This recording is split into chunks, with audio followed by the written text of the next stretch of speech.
The highway stretched endlessly ahead of me, pale gray beneath a sky undecided between sunshine and storm. I had been driving since dawn, restless and numb. On the seat beside me sat a wooden keepsake box, carved by my father. Inside, silver candlesticks once belonging to my grandmother. I planned to give them to my brother, Adrian, as a blessing for his engagement. 12 hours of road. 12 hours of remembering who he once was. As children, we had no miles between us. We sat by the river with fishing poles too big for our hands. Adrian always cheated, tugging his line to pretend he had a catch. I laughed until my ribs ached. He'd sneak into my room after nightmares, insisting he wasn't scared, only bored. That was the boy I was driving to see again. By the time I reached his neighborhood, the sky had gone soft and gray, holding its breath before rain.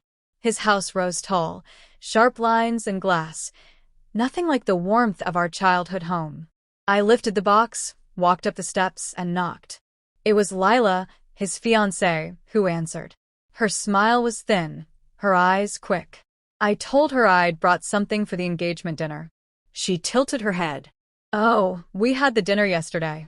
Just close family. Her words landed like stones. Behind her, laughter spilled from the rooms I wasn't welcome in. I waited, half hoping Adrian would appear, but no one came. Lila's voice softened, almost polite. Maybe another time. And the door closed. I stood there, the keepsake box burning in my arms. Back in the car, I stared at my phone, waiting for his message. An apology. An explanation. Nothing came. Only silence, heavier than words. Driving away, the memory sharpened. The birthday I drove hours for, only to find he'd gone camping with Lila's family. The bills he promised to handle, but didn't. The loan he swore he'd repay. Each memory ended the same. Me waiting, him absent. That night, in a roadside motel, I lay awake with the keepsake box untouched In the guest room, she set her laptop on the bed and began typing. Passwords. Security codes. Transfers.